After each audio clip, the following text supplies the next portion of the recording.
olacaklar. Nasıl? Türk Telekom'dan bahsetmişken hızlı bir şekilde teşekkürler. Prime'le ilgili son kısa bilgileri de 4 gün boyunca buluşacak. Neler var? Hemen kısaca bahsedeyim bizleri yeni duyan, yeni görenler için. Japonya'dan gelen bir sağlıklı atıştırmalıkları da sizleri bekliyor ama sadece Türk Telekom Prime'la markalara danışmanlıklar veriyor. Bir yerden bak. En fazla 80 var. 80'lik var. Katerin. Güzel mi? Hiç yorum yapmadı. Teşekkür ederim.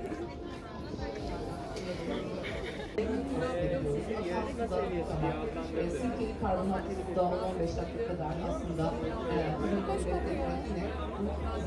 standartının üstünde bu tamamen eriyin kahveleri. Gün orta, ya gün içinde böyle sürekli içebileceğiniz değil ama eşinizle, dostunuzla akşamları mesela keyif. problemler çok acı geldi. Çok ciddi araştırmalar, raporlar var. Çok hoş.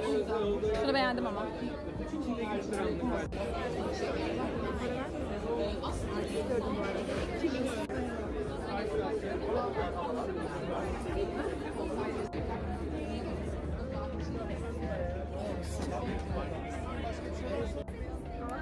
Çok tatlı. Tabii ki buyurun.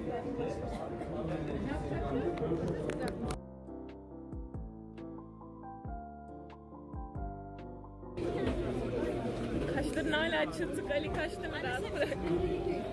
3 tane, 2 tür 3 eder mi çeder? Başka bir fikir olsun mu? Çıkıyor abi şimdi.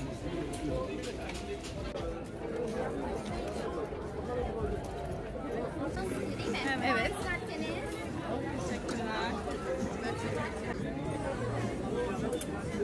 Bilmiyorum, inşallah seveceğine değer. Tip gibi köpek. Merhaba.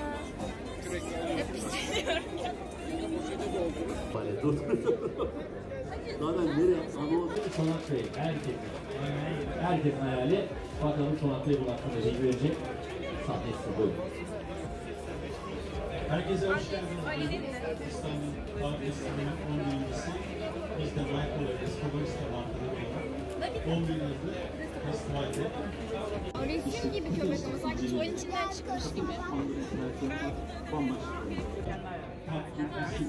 Baksana ikram falan bekliyoruz da böyle bir şey tabii değil. Evet severler. Ne? Tekrardan Dört ne? herkese merhabalar. Günün ikinci Dördüncü müyüm ben? konuşmasıyla biz mecburen alışveriş Hızlı yap. yapmak zorunda kalacağım. Hızlı.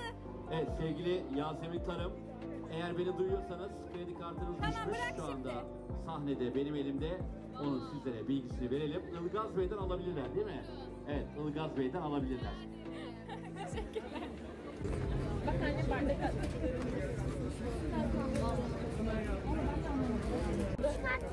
Kahvesiz bir şey. Yesene mi? Tamam. Memnun olur şeyden. Yetti mi?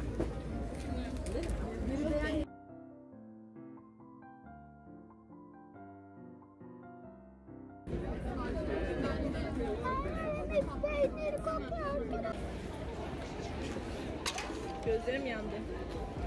Çok güzel. Biraz önce çanta Tamam bırak şimdi. aldım. Ben indirene kadar gitti çantalar. Şimdi çıkıyorum.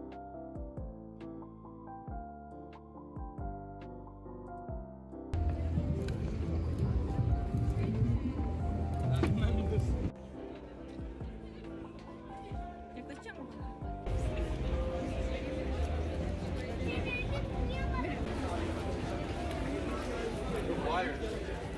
Soda o yüzden 80 saat kalendirici.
Ne ya? Ne be gerçekten?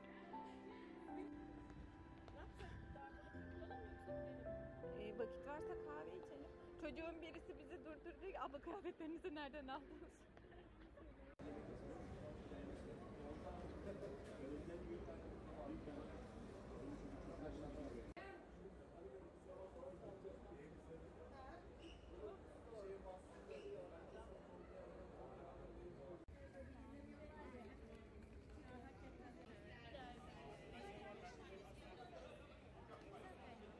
Müzik asmaydı.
abone olun.